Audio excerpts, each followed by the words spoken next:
भगवते वासुदेवाय। ओम नमो भगवते वासुदेवाय। ओम नमो भगवते वासुदेवाय। हम लोग पढ़ रहे हैं 6th chapter and 37th verse. Okay मेरे पीछे रिपीट कर सकते हैं, उसके आगे पढ़ेंगे हम। अर्जुनोवाच अयतिः श्रद्धयोपेतो योगाच्चलितमानसः अप्राप्य योग संसिद्धिं काम गतिं कृष्ण गच्छति।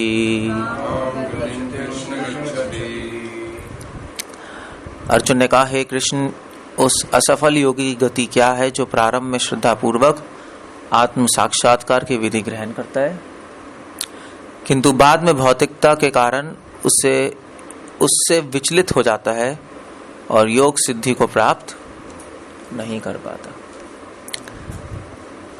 Well, let's start anyway. ओम अज्ञानातिमिरन्धस्य ज्ञानाञ्जनशलाकया तस्मै श्री गुरुवे नमः। ओके, हम लोग अभी तक पढ़ रहे थे, कल हमने 35 श्लोक तक किया था और भगवान ने अभी तक 6th चैप्टर में ये समझाया है कि योग क्या है और ध्यान योग और भक्ति योग में फर्क क्या है।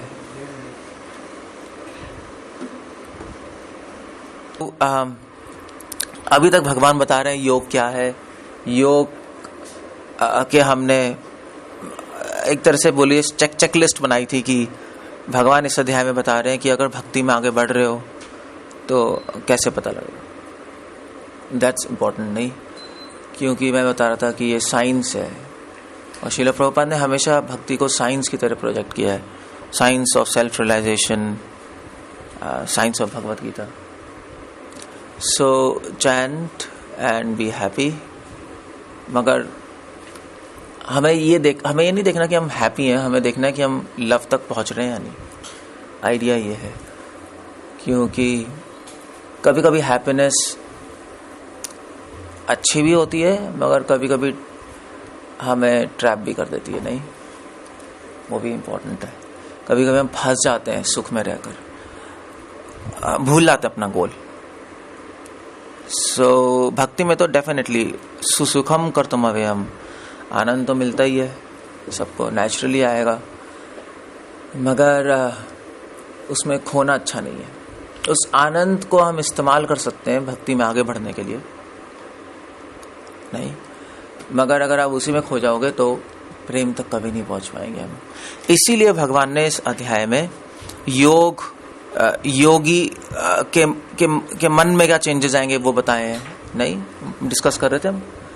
और फिर योगी की दृष्टि में क्या चेंजेस है वो भी भगवान ने समझाया है। योगी में क्या गुण आएंगे वो भी भगवान ने समझाया है। सो ध्यान योगी और भक्ति योग में दोनों में ये प्रिंसिपल्स तो सेम ही है नहीं, हम ये डिस्कस कर रहे हैं। ध्यान योग और भक्ति योग का प्रोसेस अलग हो सकता है मगर प्रिंसिपल्स एक ही है। इसीलिए भगवान ध्यान योग के चैप्टर में भक्ति योग की चर्चा कर रहे हैं। मतलब मैंने पहले बताया था, आप लोग कोई सोच रहा होगा कि ये प्रभुपाद ने तो ऐसे ही स्पेकुलेट कर रखा है। कोई सोच सकता है, स्पेकुलेट समझते हो ना, कैसे कहेंगे, मनगढ़ंत से बस भक्ति हर जगह लगा दी है, ऐसा लगता है। मतलब मुझसे कई लोग पूछते हैं कि हर जगह प्रभुपाद ने भक्ति घुसा दी, और कई स्कॉलर्स भी कहते हैं, मतलब मेरी ओपिनियन नहीं है या डिवोटीज नहीं कहते, कई स्कॉलर्स भी कहते हैं कि प्रभुपाद की गीता में प्रभुपाद ने हर चीज को भक्ति में जोड़ दिया। मगर एक्चुअली प्रभुपाद ने नहीं जोड़ा है। हर, चाहे कर्म योग हो, चाहे ध्यान योग हो, चाहे ज्ञान योग हो, चाहे भक्ति योग हो, प्रिंसिपल्स तो वही रहेंगे, नहीं। जैसे योग का मतलब क्या है, भगवान से जुड़ना। अभी कर्म योग से आप किसी अलग तरीके से जुड़ रहे हो, ध्यान योग से किसी अलग तरीके से जुड़ रहे हो, भक्ति योग से अलग तरीके से जुड़ रहे हो, मगर प्रिंसिपल एक ही है। प्रिंसिपल कैसे कहेंगे हिंदी में, सिद्धांत एक ही है, तरीका अलग है। प्रभुपाद इस अध्याय में भी बोल इसी पोपट में बोल रहे हैं कि तरीका अलग है मगर सिद्धांत एक ही है। और जैसे उदाहरण के लिए अगर मन चंचल होगा तो वो सिद्धांत तो एक ही है, कर्म में भी मन चंचल होगा, ध्यान में भी मन चंचल होगा, ज्ञान योग में, भक्ति योग में भी सिद्धांत एक ही है। हाँ, वो बात है कि अलग अलग तीरों की अलग अलग शक्ति है, दैट्स इंपॉर्टेंट। ज्ञान योग, ध्यान योग, कर्म योग से भगवान तक नहीं पहुंच सकते, भक्ति योग से भगवान तक पहुंच सकते हो। इसीलिए प्रभुपाद ने इस अध्याय में भक्ति योग की भी चर्चा करते जा रहे हैं साथ साथ प्रिंसिपल जगह। ऐसे अभी हम पिछले पढ़ रहे थे 27 श्लोक से 32 श्लोक तक कि भक्ति के स्टेप्स क्या है, योगी कैसे कैसे आगे बढ़ता है। अभी पहले क्या उसका अनुभव आएगा, दूसरा क्या अनुभव आएगा, तीसरा क्या अनुभव आएगा, वो ध्यान योग की वही अनुभव आएगा, भक्ति योग को भी वही अनुभव आएगा। बट ध्यान योग का एक को भगवान का अनुभव नहीं हो सकता, परमात्मा तक आकर वो रुक जाएगा। ओके, अब अर्जुन ने बहुत इंपॉर्टेंट क्वेश्चन पूछ लिया। ये सब सुनने के बाद अर्जुन ने पूछ लिया, भगवान ये तो बहुत अच्छा है, you are nice and you are good, but problem ये है कि आई एम नॉट गुड।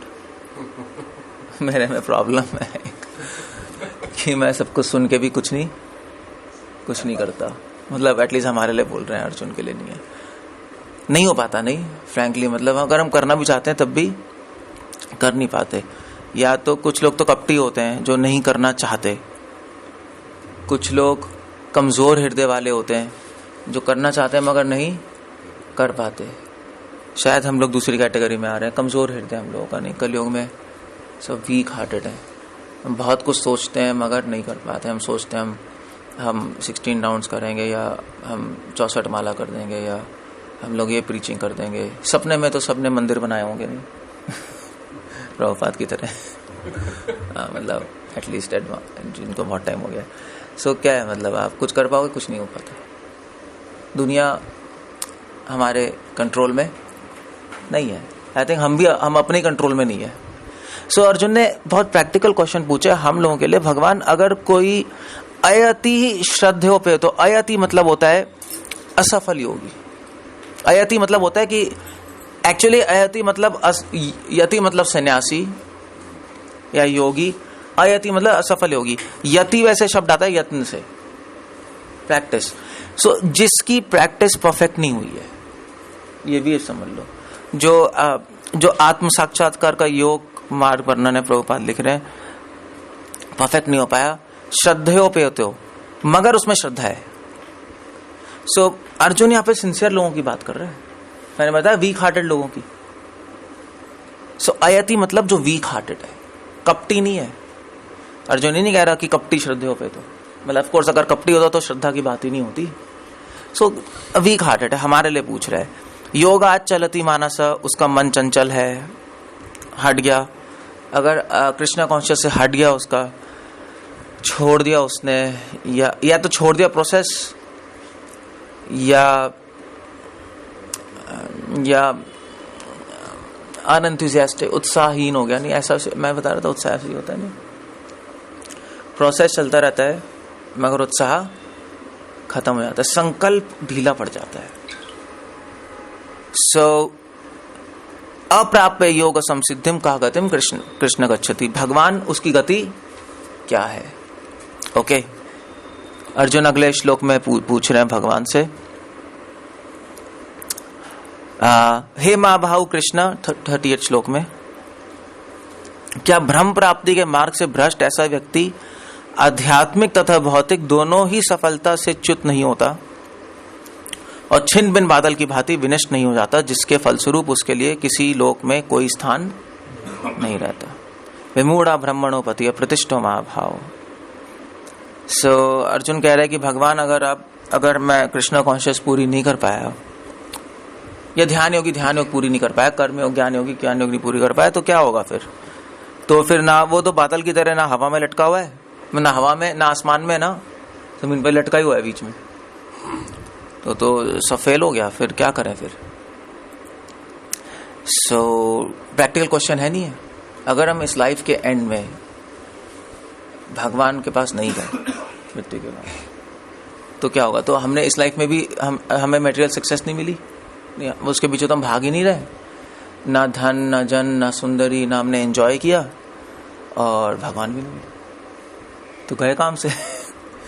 नहीं, मतलब यहाँ से भी गए, यहाँ से भी गए, तो क्या करें, मतलब यहाँ भी खाई है, वहां भी। क्वेश्चन तो आता ही है नहीं। तभी भगवान कह रहे हैं मां सोचा डरो मत, इस बात का डर लगता है। भगवान अब उसका उत्तर कर रहे हैं कि क्या किया जाए, क्वेश्चन आंसर क्या है। श्री भगवान, अब प्रभुपाद इसके पॉपट में वैसे लिख रहे हैं नेक्स्ट श्लोक के 39 श्लोक के, हे कृष्णा यही मेरा संदेह है, एतन में संशय कृष्णा छेत्तु मरशीषतः, और मैं आपसे इसे पूर्णतः दूर करने की प्रार्थना कर रहा हूं, आपके अतिरिक्त अन्य कोई ऐसा नहीं है जो इस संदेह को नष्ट कर सके। प्रभुपाद इसके पॉपट में लिख रहे हैं कि कृष्णा से इसलिए पूछ रहे हैं अर्जुन कि कृष्णा भूत, वर्तमान और भविष्य जानने वाले। मतलब ऑफ कोर्स ये क्वेश्चन आप और किसी से पूछ ही नहीं सकते कि क्या होगा आगे, पता ही नहीं। मतलब आप मुझसे भी पूछोगे, किसी सन्यासी से पूछ लोगे, मतलब आप किसी टॉप मोस्ट गुरु से भी पूछ लो, किसी को नहीं पता। कौन बता सकता है? कोई नहीं बता सकता। श्रील प्रभुपाद ने अपने एक लेटर में लिखा है कि लिख रहे थे प्रभुपाद ने, आई थिंक 75 में था, क्या था कि अगर, आई थिंक कीर्तनानंद महाराज को लिखा था कि अगर तुम लोग मेरी बात नहीं सुनोगे तो तुम्हारा फॉल डाउन हो जाएगा। अगर तुम बार के पास जाओगे, नाई के पास, और तुम ध्यान नहीं दोगे तो रेजर से कट जाएगा। अगर मैं तुम्हें कहूंगा कि भी तुम रेजर से काटोगे गला तो कट जाएगा, और फिर भी तुम मरोगे तो मैं क्या कर सकता हूँ? काटेगा ही नहीं। प्रभुपाद उस लेटर में एम्फेसिस कर रहे थे कि अगर तुम मेरी बात नहीं मानोगे और रूल्स फॉलो नहीं करोगे, जो मैंने सिस्टम बताया है, तो तुम्हारा फॉल डाउन हो जाएगा, फिर मैं क्या कर सकता हूँ? कौन बता सकता है कि आगे क्या होगा? कौन बता सकता है? केवल भगवान ही बता सकते हैं, क्योंकि भगवान सर्वंतर्यामी है नहीं? इसलिए अर्जुन ने सीधा भगवान से पूछ लिया कि कृष्णा क्या करना है उसका। अब क्वेश्चन ये है कि भगवान कैसे बता सकते हैं? अगर भगवान बता सकते हैं तो इसका मतलब हमारे फ्री विल नहीं है क्या? अब यहाँ पे थोड़ा एक साइंटिफिक क्वेश्चन आ जाता है। फ्री विल समझते हो? स्वतंत्र इच्छा। अगर भगवान बता सकते तो हम स्वतंत्र तो है नहीं, इसका मतलब नहीं।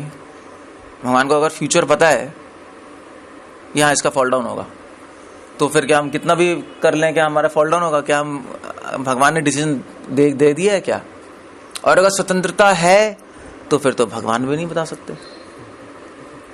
तो फिर इसका आंसर क्या है? क्या कहते हो? क्वेश्चन पूछो, क्वेश्चन क्या है?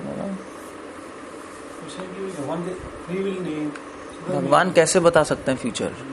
अगर बता सकते हैं तो भगवान ने पहले डिसाइड किया हुआ है ना फ्यूचर। तो हमारे हाथ में है ना, हमारे हाथ में, तो भगवान बता ही नहीं पाएंगे। फिर भगवान कैसे बताएंगे? तो आप अभी जो चूज कर रहे हो उससे रिजल्ट आएगा, भगवान को कैसे पता लग गया? भगवान बता सकते हैं। भगवान अगर नहीं बता सकते तो फिर तो सर्वंतर्यामी नहीं है, ये तो प्रॉब्लम हो गई। तो इसका सॉल्यूशन क्या है ये बताओ? भगवान जानते हैं सब कुछ, लेकिन हस्तक्षेप नहीं करते। उनको पता है कि भाई ये ऐसा। क्यों भाई? कैसे? फ्री विल है ना, इसलिए हस्तक्षेप। तो बता कैसे सकते हैं? उन्हें पता है कि भाई आगे जाके सब सिस्टम को उन्हें पता है कि ऐसे। कैसे पता है? केस स्टडी केस बेसिस पर उन्होंने खुद कहा था सर्वमिति। केस स्टडी के अरे तो फिर स्वतंत्रता का या एक्चुअली प्रभुपाद से पूछा था एक बार हैदराबाद में, क्वेश्चन है एक्चुअली प्रभुपाद ने पूछा था, इसी शायद यही श्लोक चल रहा था, आई हैव नो आइडिया मतलब एग्जैक्ट, बट ये प्रभुपाद ने डिसाइपल से पूछा कि अच्छा मुझे बताओ कि भगवान भविष्य कैसे बता सकते हैं। तो डिसाइपल्स मतलब कोई बता ही नहीं पाया। उन्होंने कहा कि भगवान जानते हैं फ्यूचर, उनमें शक्ति है, कुछ भी कुछ चल रहा था। प्रभुपाद ने कहा मुझे लॉजिकली बताओ, क्योंकि this is age of logic. कोई बता नहीं पाया। तो प्रभुपाद ने बोला सिंपल है। उन्होंने बोला भाई देखो, चलो आपसे पूछता हूं मैं, अभी क्या चल रहा है? गर्मी। इसके बाद क्या आएगा आपको कैसे पता? सर्दी का सीजन आएगा ना, कैसे पता? सब कह रहे हैं ना सर्दी का सीजन आ रहा है, यस या नहीं? कंफर्म्ड हो या नहीं? कंफर्म्ड हो ना? कैसे कंफर्म्ड? क्योंकि ऐसा हो रहा है नहीं। प्रभुपाद ने कैसे है, अगर हमें 40 साल के एक्सपीरियंस से पता है कल सर्दी आएगी, भगवान का अनंत काल का एक्सपीरियंस है, भगवान को पता है कि ये क्या करेगा, ये क्या करेगा और ये क्या करेगा। He can exactly tell. उनका एक्सपीरियंस बहुत है ना, वो बता देंगे कि भैया ये भक्ति में ये नहीं जाएगा, मैं ये आ ही नहीं सकता मेरे पास, तो कितने एड़ी का जोर लगा ले ये नहीं आ सकता, बस he can tell, that's all. So you got my point. इसलिए अर्जुन भगवान से पूछ रहे हैं क्योंकि उनका एक्सपीरियंस बहुत है, राइट। इसलिए प्रभुपाद पहले ही लिख रहे हैं कृष्ण भूत वर्तमान भविष्य को जानने वाले हैं, एक्सपीरियंस से प्रेडिक्ट कर देते हैं भगवान। आई थिंक आपके ज्योतिष में भी तो ऐसे ही प्रेडिक्ट होता है। ज्योतिष में कुंडली बनाते हैं जो ब्रह्मा जी बनाते हैं ना विधि, वो कैसे बनती है, कैसे प्रेडिक्ट हो रहा है, क्योंकि उनको एक्सपीरियंस है अनंत जीवों का, तो वो पहले से ही प्रेडिक्ट कर देते हैं। मगर इसका मतलब नहीं कि कुंडली 100% है, 50% होती है सिर्फ, यू नो दिस। ऐसा नहीं है वो होगा ही होगा, उसकी चांसेस 50% है। मगर अगर आप एक्स्ट्रा ऑर्डिनरी एफर्ट्स या को टोटके कर लो, टोटके नहीं होते आपके, तो वो चेंज हो जाता है, चेंज कर सकते हो, मगर 50% चेंज कर सकते हो, 50% नहीं कर सकते। भक्ति करो तो 100% हो जाएगा। ये भी ज्योतिष शास्त्रों में लिखा है, भक्ति करने वालों पे कुंडली अप्लाई नहीं होता, एटलीस्ट भक्ति शास्त्र में तो लिखा है। सो कैसे चेंज हो गया फ्यूचर? क्या भगवान ने क्या पहले से प्रोग्रामिंग की थी फिर चेंज कर दिया अचानक से? नहीं, लाइकलीहुड ज्यादा है इस आदमी का ऐसे करने का, तो ऐसे हो जाएगा। कुछ चीजें जरूर फिक्स्ड होती है, मृत्यु जरूर फिक्स्ड है, उसको आप चेंज नहीं कर सकते। सो कुछ चीजें हैं बट मैक्सिमम चीजें चेंज हो सकती हैं। ओके, हम बाद में पूछ लेना। श्री भगवान वाचा, भगवान आंसर कर रहे हैं। भगवान ने कहा, हे पितापुत्र, कल्याण कार्यों में निरत योगी का न तो इस लोक में और न परलोक में ही विनाश होता है। हे मित्र, भलाई करने वाले का कभी बुराई से पराजित नहीं होता। आई, ये क्या लाइन ये तो मॉरल इंस्ट्रक्शंस लग रही है। इंग्लिश में क्या लिखा है? One who does good, my friend, is never overcome by evil. ठीक है, वो ज्यादा बेहतर लग रहा है। भलाई करने वाले का कभी बुराई से पराजित नहीं होता। नई कल्याण कृत कश्चित दुर्गतिम तात गच्छति। सो भलाई मतलब अपनी भलाई, यहाँ पे कह रहे हैं जो अपनी भलाई करता है, भक्ति करता है, उसका कभी लॉस नहीं होता। वैसे धर्म की दृष्टि से भी ले सकते हो स्टेटमेंट है, अगर कोई अच्छा काम करता है तो उसका रिजल्ट भी अच्छा ही होगा, नहीं बुरा तो नहीं होता। अब वैसे कुछ लोग पूछते हैं why bad things happen to good people, ये तो बहुत बड़ा टॉपिक है, बट वो एक अलग ही टॉपिक है। बट भगवान ने यहाँ पे कहा कि देखो, अगर तुम भक्ति करते रहोगे तो तुम्हारा इस लोक में परलोक में कभी भी विनाश नहीं होगा, भक्ति वहीं से कैरी हो जाएगी। श्रील प्रभुपाद ने बहुत बड़ा पर्पट लिखा है, जाके पढ़ना कि अलग अलग तरीके के लोग होते हैं संसार में। कुछ लोग तो भोगी होते हैं, कुछ लोग भोगी होते हैं मगर वेदों के अनुसार अपना भोग पूरा करते हैं, सेकंड प्रवृत्ति मार्ग। कुछ लोग निवृत्ति मार्ग होते हैं, जो योगी होते हैं वो लोग निवृत्ति मार्ग में चलते हैं, वो भोग छोड़ देते हैं। और प्रभुपाद यहाँ पे लिख रहे हैं क्योंकि इस भक्ति मार्ग में भोग छोड़ना होता है, इसीलिए ये मार्ग थोड़ा मुश्किल है, इसलिए लोग गिर जाते हैं, क्योंकि भोग छोड़ना बहुत मुश्किल है। प्रभुपाद यहाँ पे लिख रहे हैं कि devotion is a war against evolution, war against Maya. It's a declaration, क्या है, डिक्लेयरिंग वॉर अगेंस्ट माया। प्रभुपाद कह रहे हैं भक्ति क्या, हमने युद्ध छेड़ दिया ना माया से, यही है भक्ति। अगर आपको ऐसा नहीं लग रहा तो प्रॉब्लम में हो, क्योंकि अपने हवा में हो कि क्या चल रहा है भक्ति में। हम युद्ध कर रहे हैं, ऑफ कोर्स कृष्णा हमारे साथ हैं, वो बात अलग है, बट तीर तो हमें चलाना है अर्जुन की तरह। सो ये युद्ध है, प्रभुपाद लिख रहे हैं, डिक्लेयरिंग वॉर अगेंस्ट माया। सो अब हम युद्ध कर रहे हैं तो अपोनेंट भी तो नहीं बैठेगा चुपचाप, माया भी तो पूरी कोशिश करेगी कि आपको गिरा दे। सो माया बहुत सारे प्रॉब्लम्स क्रिएट करेगी, अनेक अनेक रूपों में आएगी आपके सामने। कभी या तो स्त्री के रूप में आएगी, या कभी आपके रिश्तेदारों के रूप में आएगी, या कभी माँ के रूप में आ जाएगी। ध्रुव महाराज के सामने तो माँ के रूप में आई थी सुनीति, आप पढ़ लो भागवत में, सुनीति माया सुनीति का रूप लेके आई थी। ध्रुव महाराज को इंटाइस करने की बेटे छोड़ो ये सब, और कभी कभी देवताओं के रूप में आ जाएंगी माया। भागवत में भी लिखा है, कभी कभी आपको सपने में हनुमान जी के दर्शन होंगे, हनुमान जी कहेंगे भक्ति छोड़ दो, हो गया हनुमान जी ने बोला है बजरंग बली कल से छोड़ रहा हूं, और वो माया का रूप होगा। ऐसा हो सकता है क्योंकि हनुमान जी तो चलो भक्त हैं, वो नहीं रोकेंगे। देवी देवताओं की बात हो रही है, सूर्य चंद्र वरुण गणेश जी, ये लोग आ जाते हैं रूप लेके और आपको उल्टी इंस्ट्रक्शन दे देंगे और आप फंस जाओगे। सो ऐसा भी होता है, बाय द वे ऐसा भी होता है, भागवत में लिखा है। रोकते हैं वो लोग इसलिए नहीं रोकते क्योंकि उनको द्वेष है।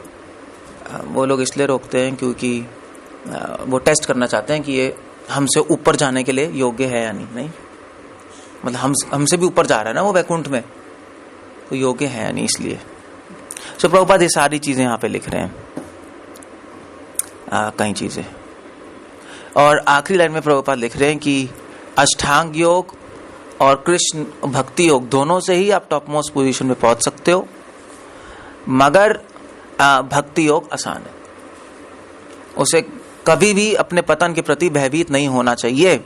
अगर भक्ति योग और ध्यान योग अगर आप सही से करोगे यथाशक्ति, अतः जो कोई इस दिशा में यथाशक्य प्रयास करता है उसे कभी भी अपने पतन के प्रति भयभीत नहीं होना चाहिए। इस पॉपट की आखिरी लाइन ये है 40वें श्लोक की। उसे कभी भी डरना नहीं चाहिए। अगर वो बिना किसी कपट के प्रयास, अगर आप सिंसियर हो तो नहीं डरना चाहिए, तो 100% रिजल्ट भक्ति का अच्छा ही होगा, कोई क्वेश्चन नहीं है। अगर आपने भगवान को प्राप्त भी नहीं किया तब भी अच्छा होगा। भगवान अपने अगले श्लोक में बता रहे हैं क्या होगा अगर भगवान को प्राप्त नहीं किया तो अच्छा क्या होगा। नहीं, हमारा टारगेट क्या है, भगवान ही है ना, फिर भी अच्छा है। क्यों अच्छा है? क्योंकि भगवान कह रहे हैं असफल योगी पवित्र आत्माओं के लोगों में अनेक वर्षों तक भोग करने के बाद प्राप्त पुण्य कृताम लोकान, पुण्य लोगों को प्राप्त करके अनुचित व शाश्वती समा, वहां पे कई समय रहकर, शाश्वती समा मतलब अनेक वर्ष रहकर, शाश्वती वैसे होता है ऑलमोस्ट इटर्नली, मतलब अनेक काल तक वहां पे एंजॉय करोगे आप। और फिर वहां से शुचि नाम श्रीमताम गेहे, या तो सदाचारी पुरुष के परिवार में शुचि नाम, या धनवानों के कुल में श्रीमताम के घर में जन्म लोगे। योग भ्रष्ट जो हो जाते हैं, अगर हम लोग भगवान तक नहीं पहुंच पाए, और जिसकी 99.9% चांसेस है, आई थिंक सो, इतना आसान नहीं है। जो भक्ति करता है उसको आसान नहीं लगता। जो नए होते हैं वो तो कहते हैं हम गोलोक का दरवाजा तोड़ के घुस जाएंगे, कोई बड़ी बात नहीं है। नए में ऐसा लगता है, नहीं, नए में ऐसे ही लगता है, बट ऐसा नहीं होता, प्रैक्टिकली ऐसा नहीं होता। जिसको टाइम हो गया उसको पता है कि इट्स नॉट इजी। मतलब वैसे प्रभुपाद ने बोला है कि मेरे पास बैकडोर एंट्री है। अब मुझे नहीं पता कहाँ पर डॉक्यूमेंटेड है, मगर कई लोग बोलते हैं, बोला है थिंक प्रभुपाद ने, जैसे लोग डिवोटीज बोलते हैं। सो अगर बोला भी है तो फिर भी आपको ऐसे बैकडोर से हरे को थोड़ा ना घुसा देंगे। मतलब गोलोक कोई थिएटर थोड़ा ना है कि आ जाओ। मतलब बिना प्रेम के आप नहीं जा सकते, सिंपल है, मतलब as simple as for that. और प्रेम मिलना थोड़ा मुश्किल है, इसलिए चाहे बैकडोर हो चाहे फ्रंट डोर हो, सिंसियर तो होना ही पड़ेगा। आपको प्रेम होना चाहिए आपके पास, अदरवाइज वहां एंट्री नहीं हो सकती। सो अगर प्रेम तक नहीं पहुंचे, योग भ्रष्ट होगा, तो क्या होगा? भगवान कहने कोई प्रॉब्लम नहीं है, या तो आप पहले तो स्वर्ग जाओगे। प्रभुपाद ने ये भी बोला है, प्रभुपाद ने बाय द वे ये भी बोला है कि मैक्सिमम डिवोटीज कृष्णा कॉन्शियस वाले स्वर्ग में एंड अप करेंगे। प्रभुपाद ने भी बोला है, क्योंकि पाप तो कर नहीं रहे हम, नहीं भक्ति कर रहे हैं, अच्छी तरह कर रहे हैं, भगवान तक नहीं पहुंचेंगे तो कुछ तो फल मिलेगा ना, कहीं तो जाएंगे। तो स्वर्ग में चले जाओगे, या प्राप्त पुण्य कृताम। पुण्य कृताम का मतलब जरूरी नहीं होता स्वर्ग। प्रभुपाद क्या लिख रहे हैं? पवित्र आत्माओं के लोगों में, या तो स्वर्ग में, स्वर्ग के ऊपर भी लोग है, नहीं महर्जनस तपस्ते, वहां पे ऋषि मुनि रहते हैं, वहां पे चले जाओगे, वहां पे हो सकता है, वहां पे उनके साथ रह के और ट्रेनिंग होगी आपकी, केयरफुल हो गए। हाँ, और फिर उसके बाद वहां से अगर वहां से परफेक्ट नहीं हुए, ऊपर नहीं गए और, तो फिर नीचे आ जाओगे दोबारा धरती पे। मतलब अगर आपने वहां पे भी बात नहीं मानी किसी की, यहाँ तो मानी नहीं, वहां पे भी आपने रिवोल्ट कर दिया, नहीं ऋषि मुनियों की बात भी नहीं मानी, वहां पे भृगु ऋषि का लोक है, महर लोक में, यू नो दिस ना, महर जनस तपस्ते, तो उन लोगों में चले जाते हैं, भृगु मुनि रहते हैं, और उनके पास चले जाओगे, और वहां पे भी आप वीक हार्टेड हो, नहीं कर पाए। मतलब ऑफ कोर्स वीक हार्टेड का कोई सॉल्यूशन नहीं है, अगर आपने खुद अपने हार्ट को स्ट्रांग, दुनिया का कोई गुरु आपको स्ट्रांग हार्टेड नहीं बना सकता, मतलब वो पॉसिबल नहीं है। अगर आप आर्ग्यू करना चाहते हो कि आप ऐसे कैसे कह रहे हो, मैं जा रहा हूं छोड़ के आपको, ठीक है, कोई कुछ नहीं कर सकता। प्रभुपाद ने बोला है, you have to fly your own plane, Prabhupada ने कई बार बोला है, अपना प्लेन खुद उड़ाना होता है। गुरु डायरेक्शन दे सकता है, उड़ाना आपको खुद है। उत्साह जरूर दे सकते हैं, संकल्प आपका अपना है। तो भक्तों का संग से आपको निश्चय, धैर्य, उत्साह जरूर मिल जाएगा। करना तो आपको ही है ना, हम थोड़े ना आपके घर में आपको उठाएंगे मंगल आरती में, we can't do like that, we can't do. So इसलिए वहां से फिर आ जाएगा नीचे, और फिर सदाचारी पुरुषों के परिवार में, या तो अच्छे पुरुषों के परिवार में, अच्छे पुरुष मतलब भक्तों के परिवार में जन्म लेगा वो। नहीं तो अभी हम पढ़ते नहीं बीटी जी, कितने लोगों का पुनर्जन्म हुआ है। कई डिवोटीज नहीं बोलते, हम पिछले जन्म में वहां थे, फिर हम पिछले जन्म में भक्ति कर रहे थे, मगर पूरी नहीं हुई थी, अब हम इस्कॉन में पैदा हो गए। कई इंसिडेंसेस आते हैं। सो योग भ्रष्ट हो गया ना वो, और फिर मगर भक्तों के परिवार में पैदा हुआ, उनको दोबारा चांस मिल गया। और श्रीमता मतलब या तो बहुत धनी वालों के घर में पैदा हो गए, एक्सट्रीमली मतलब बिलियनर मिलियनर, तो उसमें ज्यादा चांसेस है कि भक्ति में आ जाए, क्योंकि मेहनत, रोटी कपड़े मकान के लिए कोई टेंशन की बात नहीं है, आप हैप्पी। बट ये क्या है, मतलब पॉइंट क्या है, मतलब ये गुड न्यूज है, बैड न्यूज है, क्या कहते हो? व्हाट डू यू से? गुड न्यूज भी वापस आना तो बैड न्यूज चाहिए। आप लोग क्या कहते हो? तो आए हैं, फिर वापस जाने के चांसेस। इसको थोड़ी स्लो करना, एक नंबर बस। हाँ हाँ, निश्चित जाएंगे फिर इस बार। मतलब पूछ रहा गुड न्यूज है बैड न्यूज है, बस ये क्वेश्चन है, सॉरी। कोई भी नहीं है, गुड न्यूज, बट वैसे अच्छी न्यूज है कि भक्तों के घर में गुड न्यूज है। देखो पहली बार मतलब अल्टीमेट पर्सपेक्टिव से बैड न्यूज है, क्योंकि हम वापस आ गए, दैट्स ऑल। हमारा मिशन फेल हो गया, ये तो डेफिनेटली बैड न्यूज है। मतलब आप जो करना चाहते हो वो आपको मिला नहीं। मतलब हमने भगवान प्रेम प्राप्त करने के लिए, भगवान को प्राप्त करने के लिए इतना सब कुछ किया, मतलब अपने रिलेटिव से लड़े, अपना घर छोड़ा, संसार में पार्टीज नहीं गए, मतलब बहुत कुछ सैक्रिफाइस की नहीं की मतलब ऑफ कोर्स नहीं गए आप घूमने नहीं गए, फेल तो नहीं हुआ, एक्सटेंड हो गया। फेल तो हो गया मृत्यु के समय, एग्जाम था फेल हो गया, एक्सटेंड फेल होने के बाद ही तो होता है, फेल होके आप बैठे हो तभी तो एक्सटेंड हुआ है, फेल तो हो गया, आपको मानना पड़ेगा। अब हम अपने माइंड को झूठे वर्ड्स बोल के बोलते हैं कि नहीं हुए, वो आपकी मर्जी है। बच्चों की बोलते हैं बेटे तुम फेल नहीं हुए, ठीक है फेल तो हो गए ना, सो फेल हो गए हम। मगर इस फेलियर से हमें डर नहीं लगता। पॉइंट ये प्रभुपाद पीछे लाइन में ही लिखा है कि उससे कभी भी अपने पतन के प्रति भयभीत नहीं, उससे हमें फेल हो गया मगर हमें डर नहीं लगता, क्योंकि हम अल्टीमेटली फेल नहीं हुए, क्योंकि हमने वहीं से भक्ति शुरू की है। आइडिया ये है, आप फर्स्ट क्लास में फेल हो गए, सेकंड क्लास में नहीं गए, मगर एक्चुअली फर्स्ट क्लास का दोबारा सिलेबस नहीं बनना पड़ेगा आपको, डोंट वरी अबाउट दैट। आपने वहीं से शुरू किया है, दैट्स ऑल। इसलिए एक सेंस में फेल नहीं हुए, इसलिए भगवान कह रहे हैं मेरे भक्तों का पतन नहीं होता, नहीं हो सकता। और वो वहीं उस भक्ति वहीं से शुरू करेगा, ऊपर जाएगा तब भी अगर उसने वहां से टेक ऑफ कर लिया तो आगे चला जाएगा, नहीं हुआ तो नीचे आके भी उसको फैसिलिटी मिलेगी, वहां से टेक ऑफ कर सकता है, आगे वो जा सकता है।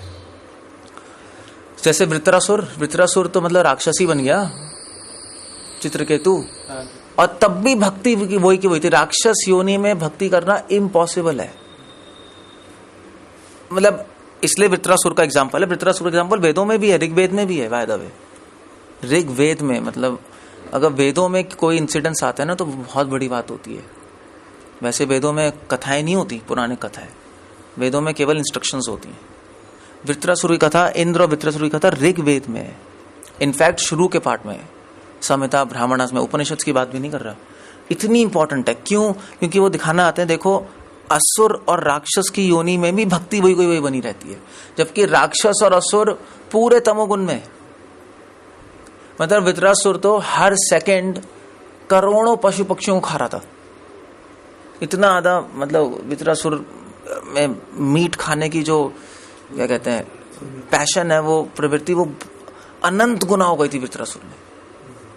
वो पकड़ पकड़ के आसमान में उड़ते चिड़िया को खाता जा रहा था। भागवतम में आता है। सो बट स्टिल भक्ति बची हुई है, देख लो आप।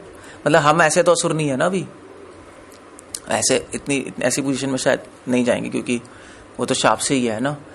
तो उससे तो बेटर योनि होगी, चाहे कोई भी होगी, तो डेफिनेटली फिर उसमें तो भक्ति हमें याद रहेगी। कोई खराबी तो है नहीं, ये वहीं से शुरू कर दोगे। जैसे ही भक्तों का संग आएगा, वहां से फिर से आप कर डालोगे।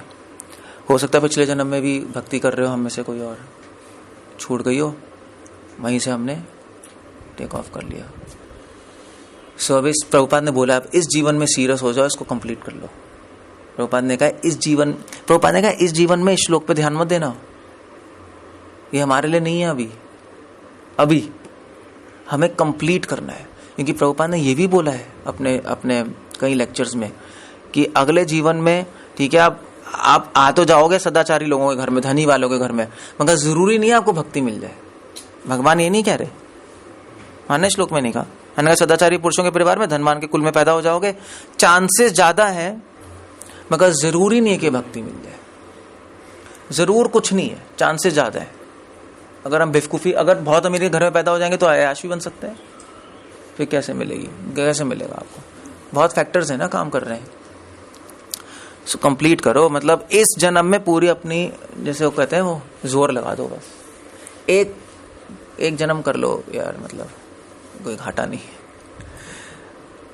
अब भगवान कह रहे हैं 42 श्लोक में, अथवा यदि दीर्घ काल तक योगी करने के बाद असफल रहे, वह ऐसे योगियों के कुल में जन्म लेता है जो अति बुद्धिमान है। निश्चय ही संसार में ऐसा जन दुर्लभ है। 42 श्लोक में, अगर बहुत टाइम बाद भक्ति के हाथ गिरे हो, मतलब फुल टाइम बन गए, आपने कई सालों तक भक्ति कर ली और फिर आपका फॉल डाउन हो गया, तो क्या होगा? तो आप अगले जन्म में आपको किसी वैष्णव परिवार में जन्म मिल जाएगा। वैष्णव परिवार में तो चांसेस छूटने की बहुत कम है। मतलब उसमें भी कोई गारंटी नहीं। भक्तिविनोद ठाकुर के कितने 6 लड़के थे, उसमें से कई लोग भक्त नहीं बने। भक्तिविनोद ठाकुर के खुद के बच्चे भक्त नहीं बने। मतलब भक्तिविनोद ठाकुर तो चलो छोड़ो, मतलब भगवान के बेटे नहीं भक्त बने। अद्वैताचार्य के पुत्र, आई थिंक 6 पुत्र थे। कितने अद्वैताचार्य के? 6 थे ना? नहीं 6 थे। 3 डिवोटी बने और 3 नॉन डिवोटी बन गए।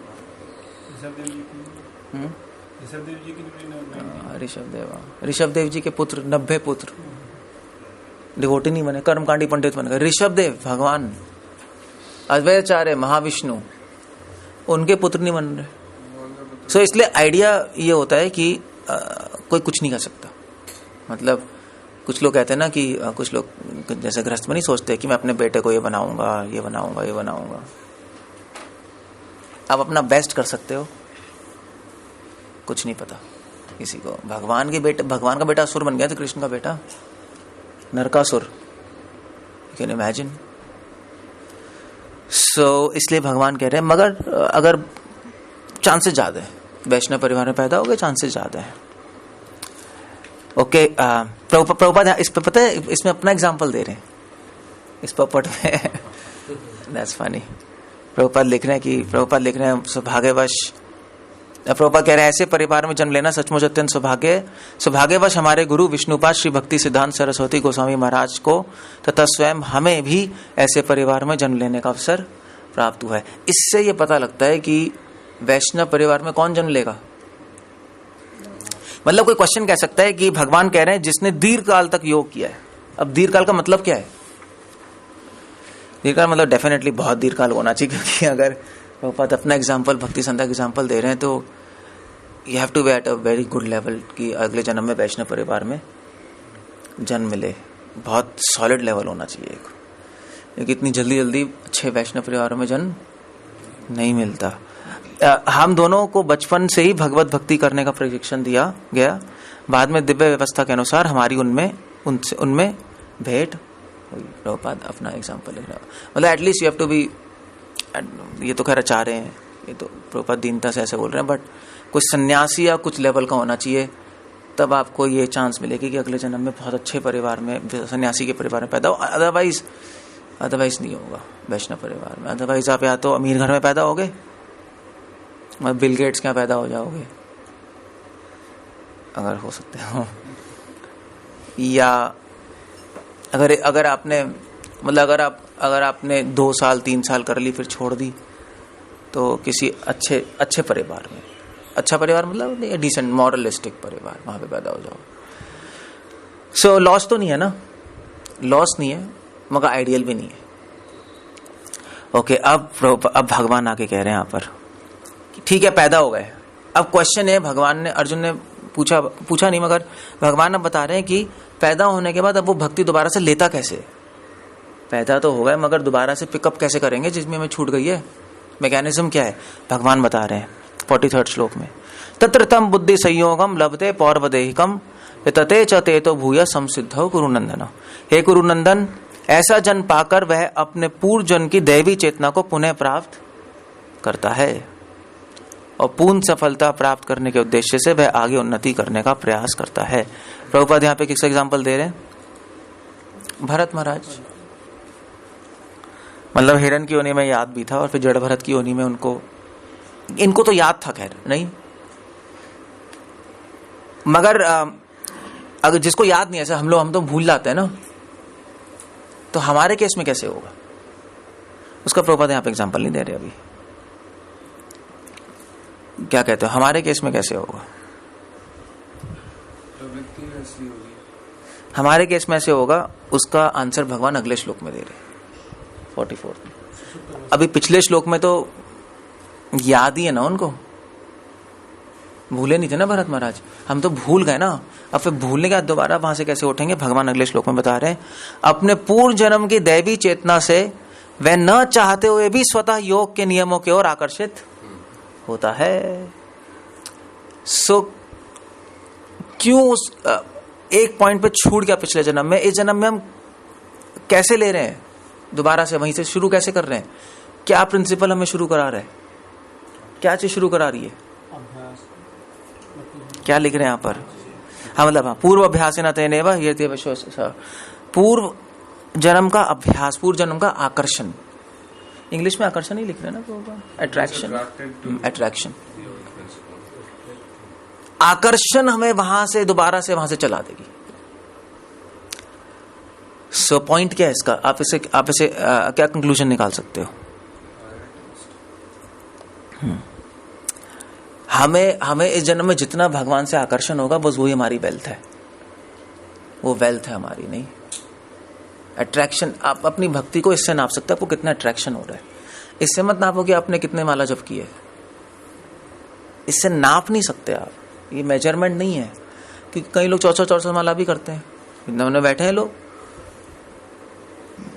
कई लोग सिर्फ 16 माला ही करते हैं। प्रभुपाद सिर्फ 16 माला कर रहे थे, प्रभुपाद के गुरु भाई सब 400 माला करते थे। अब देख लो आप, प्रभुपाद एंड एटलीस्ट जब इस्कॉन प्रभुपाद ने शुरू किया था उसके बाद बिजी हो गए थे ना प्रभुपाद। सो माला से आप नहीं नाप सकते। इसका मतलब ये नहीं कि हमें माला कम करनी है, चलो हम एक माला करेंगे हम आकर्षित हैं, वो भी नॉनसेंस आइडिया है।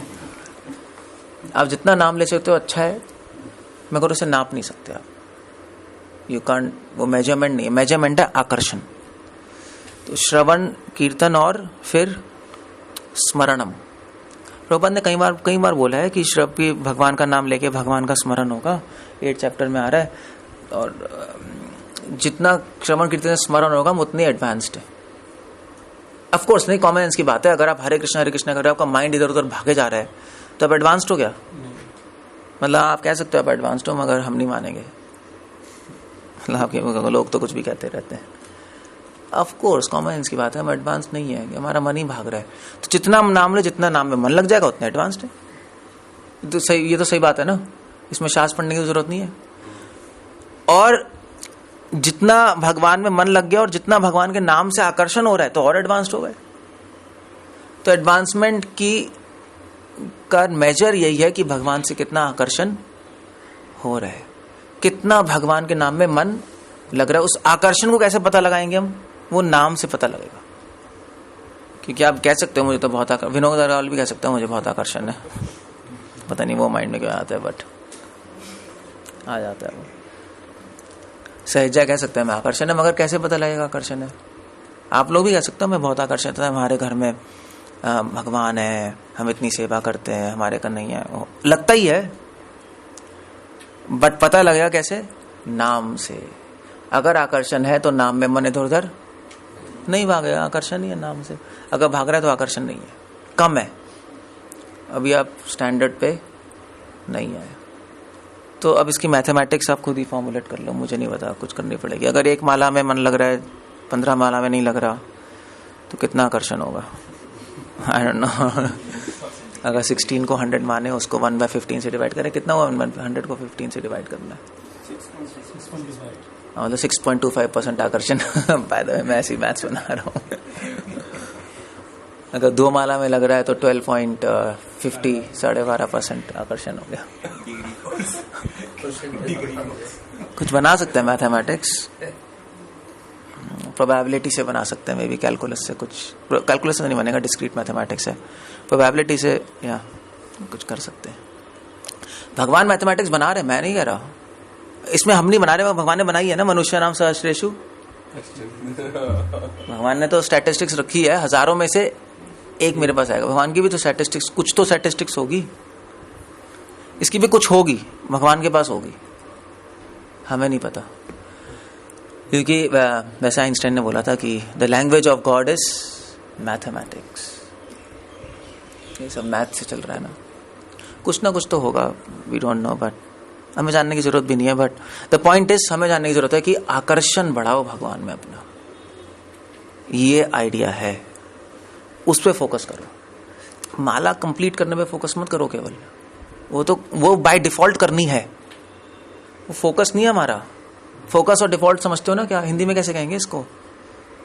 कैसे कहते हैं? हमें लक्ष्य हमारा सिर्फ माला कंप्लीट करना नहीं है।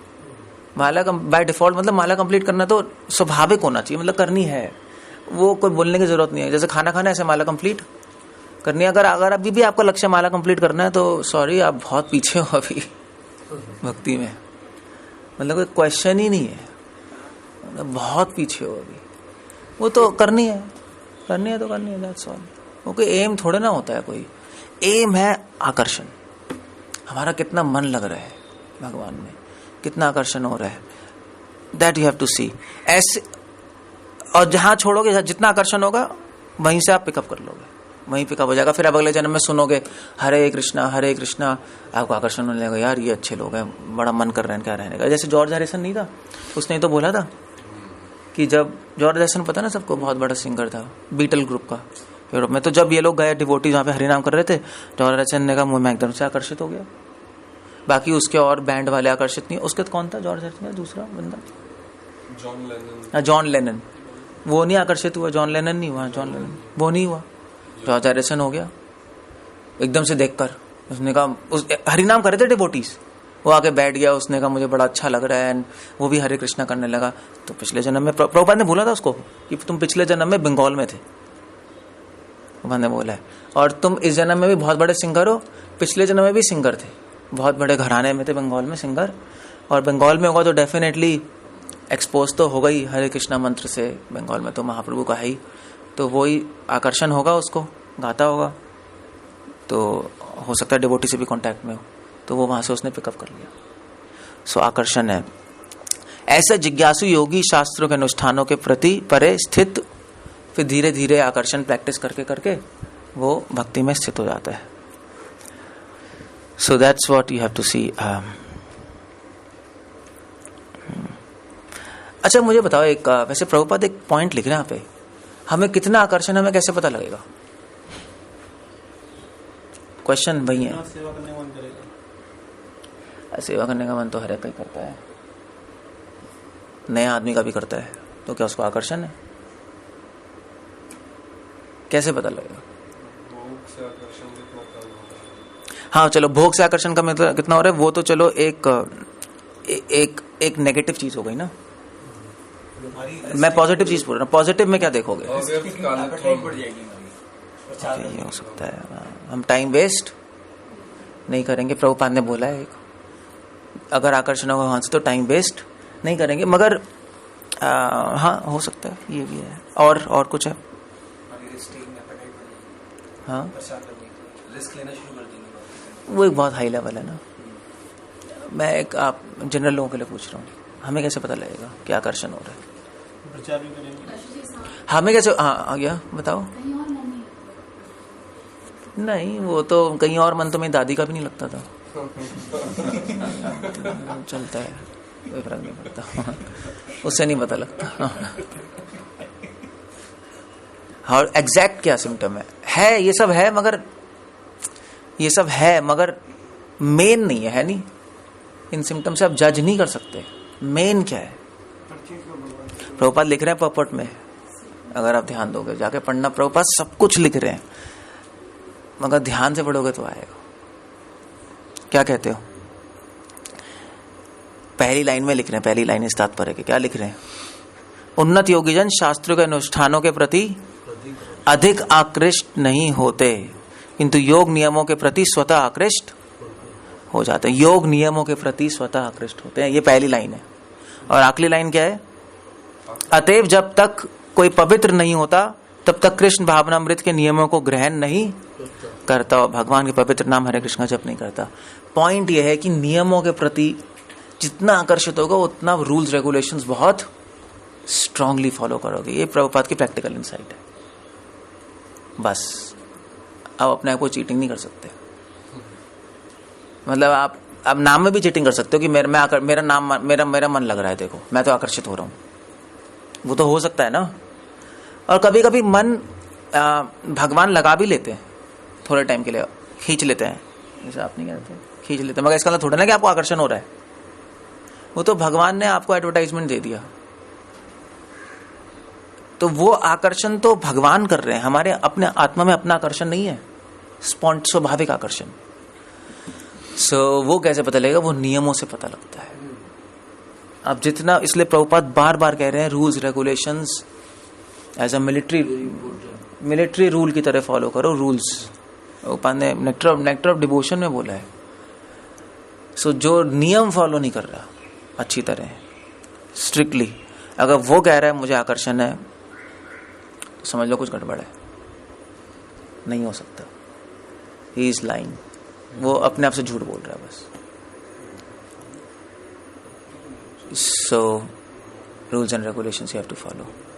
तो अगर कोई कह रहा है मुझे तो भगवान से बहुत आकर्षण है, आप कितने बजे उठ रहे हो? 8 बजे उठ रहा हूँ, ठीक है, दैट्स ओके। इसका मतलब कोई मतलब नहीं है आपका आकर्षण है, क्योंकि प्रभुपाद का स्टैंडिंग ऑर्डर है कि सुबह मंगलारती में उठना, स्टैंडिंग ऑर्डर है वो, उसमें कोई डाउट ही नहीं है। मतलब अगर हम नींद भी नहीं छोड़ सकते तो क्या आकर्षण है? अगर भगवान से आकर्षण है तो सुबह नहीं उठ सकते हम। कुछ नियम तो बेसिक फॉलो करने होते हैं। जितने ज्यादा नियम फॉलो कर रहे हो उतना ही भगवान को समझ आ जाएगा कि इसको मुझसे आकर्षण है, क्योंकि नियम फॉलो कर ही नहीं सकते बिना आकर्षण के। कैसे आप कंटिन्यूस नहीं कर सकते, प्रेशर आ जाएगा, है नहीं? बिना आकर्षण के तो फोर्स हो गया ना, कितना कर लोगे आप? स्वाभाविक रूप से तो आकर्षण से होता है, इसलिए प्रभुपाद यहाँ पे नियमों की बात लिख रहे हैं। This is a good insight, नहीं? जिज्ञासुरपि योगा से शब्द ब्रह्मा अति वर्तते। ओके, एनीवे, 45 श्लोक में प्रभुपाद लिख रहे हैं, भगवान कह रहे हैं, और जब योगी समस्त कलमश से शुद्ध होकर सच्ची निष्ठा से आगे प्रकृति करने का प्रयास करता है, अब योगी ने नियम फॉलो कर रहा है, अगले मलक जब में पैदा हुआ उसने वहीं से शुरू कर दिया, फॉलो कर रहा है। प्रत्याद अद्यमान अस्तु, अब वो प्रयत्न कर रहा है योगी समशुद्धि किलबिषा, और वो सारे किलबिषा मतलब सारे कलमशों से, पापों से धीरे धीरे कट जाएंगे, शुद्ध हो गया। अनेक जन्म समसिद्धि, ये बड़ा अजीब वर्ड है। तो अंतोदगत्वा, अनेक अनेक जन्मों के अभ्यास के पश्चात सिद्धि लाभ करके वह परम गंतव्य को प्राप्त करता है। मतलब अगर आप अच्छी तरह फॉलो भी कर लो अपने अगले जन्म में, तब भी उसके बाद कितने जन्म लगेंगे? तो ये क्या न्यूज है वैसे? व्हाट डू यू से फॉर दिस? क्या अभी भी अनेक जन्म लगेंगे हमें सीरियसली करने के बाद भी? So well,